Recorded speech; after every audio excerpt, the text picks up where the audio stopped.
Okay, so first of all, like the video, subscribe, hit the bell of Dawn to the Ghost of the 13-month series doesn't get you and you can stay notified. Greetings and salutations. I hope everybody is well. I liked this chapter this week. It was good. I gave it an 8.5. I'm gonna be honest with you, I don't really care for Bam and Dumas, but I wanted to throw this out here.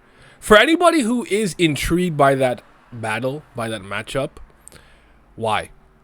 What groundwork in terms of their personality or history or backstory makes them an interesting kind of fight, and then tell me why you are still currently invested in it, considering how it played out a little unserious with him not using his full power and then getting the power up. And then lastly, what is the big picture takeaway or the goal of this battle? Some people have said to me they believe the purpose of Bam versus Dumas is that Bam is going to learn how to consolidate all of his powers into one and kind of master himself without needing to be emotionally triggered. Do you agree with that? Let me know yes or no in the comment section below. But believe it or not, for this video again, I kind of want to mostly focus on Traumerei because I think that SIU is starting to dive more into the villainy of Traumerei. This is a series where morality is not just righteous and evil and good. There's like good and bad. There's like moral gray, and depending on your own ethical compass and your moral code, you might look at things differently. I say that to say this. I do think he's really starting to dive into the like quote unquote villainy of Traumerei from the standpoint of since the flashback and us learning he's the reason that Ame died by controlling Enkidu and whatnot. He's really been talking and moving a little different. And while I still have some questions like how that memory stuff works, like if I discard the memory, let's say the memory is my favorite team lost really badly in the finals and they got swept and I don't want to think about it. If someone just reminds me, I can remember it.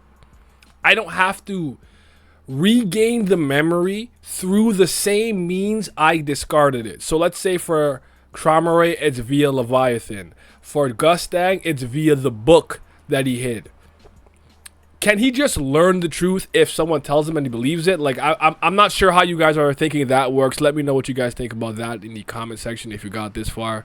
But, yeah. When he said that the truth is not important, it's really about who controls the truth, I started to really see Traumerei a little bit in a different light. I want to make it clear. I never thought Traumerei was a bad character. I never thought he was necessarily poorly written, though I don't like the gimmick of super mega ultra strong character in arc that kind of just stands around and is very passive. This is not a criticism of Tao Organa specifically. I've seen this happen in like Marvel, DC, video games, and it's like, I'm a god, I'm just snapping my fingers, I can disintegrate you into nothingness, and they kind of just stand there and like block attacks normal. Is like, bro, use your godly disposition and show me that you're really like that. I think we'll get that with the clash now that Traumerei has finally pulled up. Gustang has finally pulled up on Traumerei. Hopefully we get that, but yeah, him saying that is cool, and I think it's going to clash with Gustang. Gustang, I'm not going to say is like the best person or a great person, but I think how he's been portrayed and comes across, he's definitely a better man than Traumerei as of, I mean, from my point of view at the very least. Maybe you disagree with that. I definitely see it with how he treats his family and whatnot. He's a bit more active, not as aloof and distant.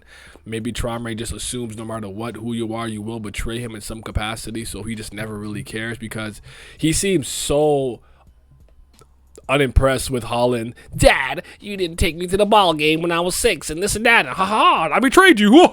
I betrayed you. It was me. And he's like, and then Traumerei was like, are you finished?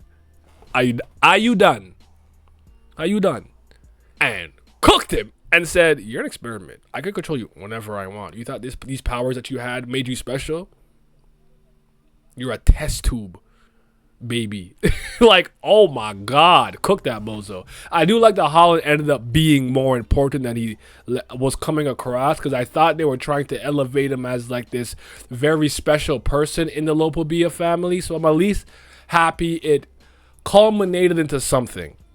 I am interested to know if he's done something similar with most of his family, a lot of his family, or other branch leaders, that through some type of experimentation or maybe gene splicing on some beastkin type shit, he could control them to some degree, because he can't actually control like pure-blooded humans from my understanding. Anyways, back to what I was saying about him kind of being evil and going on the path that he was going on.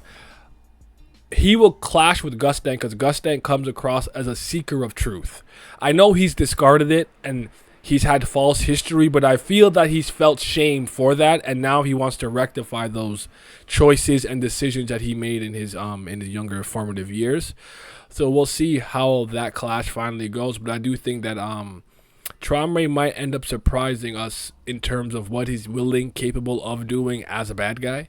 So let's see how this all shapes out when it's all said or done, and by the gods, don't take me back to Bam versus Dumas for a little bit. But some people did say it might be best to get it out the way.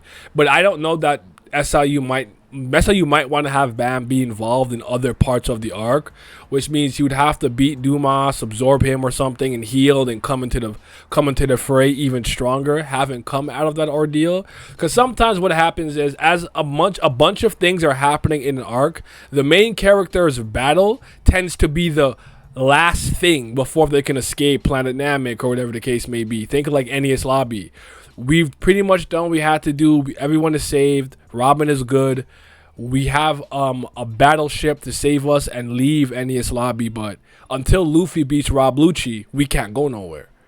I don't know that Bam has never really played that role more often than that, in my opinion, where it's like he defeats someone very formidable and then jump back into the fray and the main machinations of the arc, so to speak. So anyways, I'm rambling now. I don't want to keep you guys any longer than it needs to be. I'm trying to remember.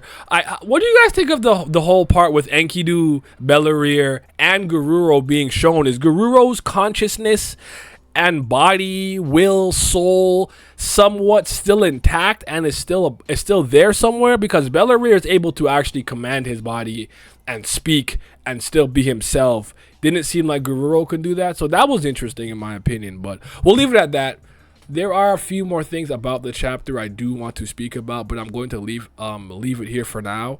And check and remind me if I don't do this. Check the community post to make sure that I put the I want your guys' hot takes for Tower of God, especially if it's third season related. The same way I got you guys to type out your theories and I read it on stream. We'll be doing that for your Tower of God hot takes. I don't care how hot the take is. It could be magma, sun flames. I want to hear it. Good chapter, though. Good chapter. I liked it. Traumerei's talking, and he's putting his nuts on the table.